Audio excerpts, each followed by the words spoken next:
What's up, my diggity dogs? Today we have the next LEGO Transformer in my Rise of the Beasts collection, and today it is Battletrap. And I know what you're thinking, this truck mode looks terrible, and you're right. I mean, yeah, it's pretty bad. Like, there's not even the bottom of the truck there. There's gaps everywhere, but like things will get better when we get to the robot mode. And as always, this is meant to be a stand-in if you don't have the Studio Series one. So he's about Voyager size. I don't have the actual Studio Series Battletrap to scale, but I do have someone else so often I get the robot mode for scale. Speaking of transformation, this is probably the easiest to transform of all of my Rise of the Beast characters so far. Which isn't saying a lot because I've only made Optimus. So the best way to do it is like kind of... So the first step is to come to the back here, and this will kind of fold up there. And that means you can bring his legs down because nothing attaches. And already I've got to raise the camera, give me a minute. We'll just deal with the legs first because they're the easiest part, and it means you can kind of stand up. See a twist there, over the knee, and then these little knee details. And then for the feet, they kind of bend backwards and up, if that makes sense. Like that. Let me do it at a side angle so you can see it better this time. Like that.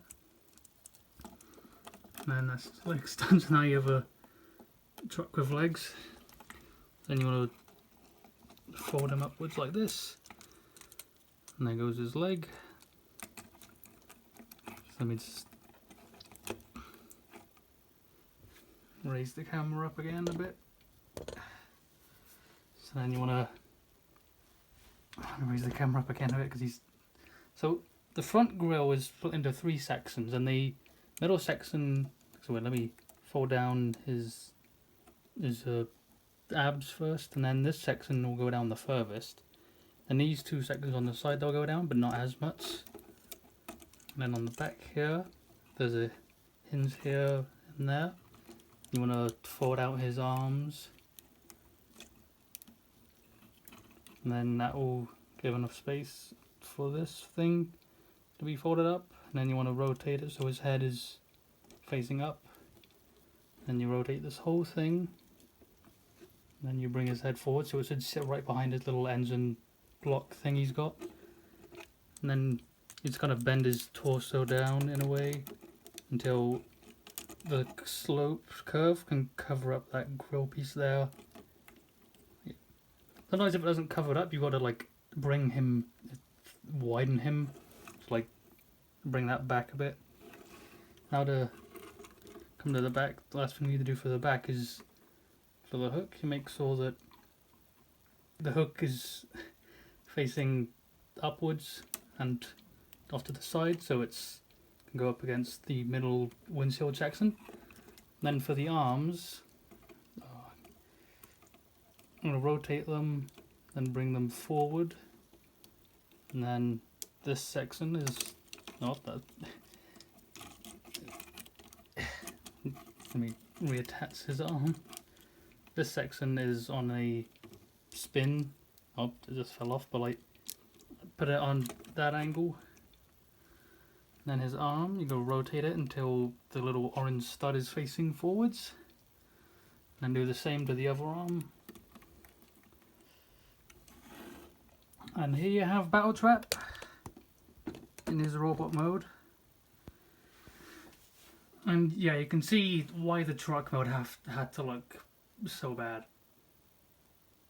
Yeah, and before I get into accessories and articulation, I've got one Rise of the Beast. I finally got my first Rise of the Beast figure, so I could show you what he looks like compared to him. So here he is next to Leader Skirts. I'd say that kind of works, because I kind of thought the Leader Skirts was oversized anyway, just by a bit. Yeah. So now, for articulation, the head, it can look up and down, but it's on like a weird neck joint. Head can also rotate side to side. Now the shoulders and the arms are just a bit weird because of the way it has to transform. So you've kind of got butterfly joint, but it's at a weird angle. It can go up, but it's at the joint at the back here that always falls off. If I find a way to make it not fall off, I'll put that in the instructions video next week. He's got elbows and also elbow swivel or whatever it's called, I can't remember. And then you can also go out like that. There's a ball joint in here somewhere that kind of, almost gives him a whistle. It's more like just an upwards tilt, if that's a real thing. And then the legs, they're kind of your standard legs from regular figures nowadays. Go all the way around and go out like that. He's got knees, and then above the knee swivel. And then at the foot, he doesn't have a pivot, but he's got like a lot of forwards and back and up and down in it. So you can kind of get him into some kind of pose that looks interesting.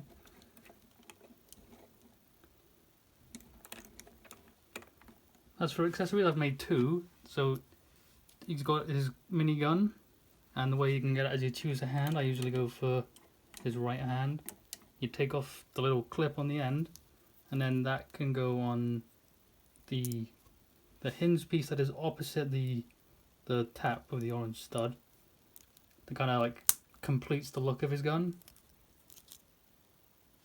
Then that will just attach from there into where his hand was. And now he's got his minigun. Now the other accessory is the one you're probably expecting, and it's his mace. And there's two ways of this, so you can take it out of, because it's in there, and you take the bar out, which then leaves all these bar connections here.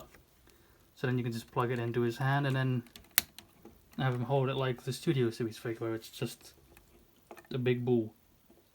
On mine, the elbow isn't really strong enough to hold it up. So you got to like angle it right, like I did in that one community post. But if you then take it off and put the bar back in, on the end of it is a series of studs which attach to the anti-studs on the outside of his forearm. So then you can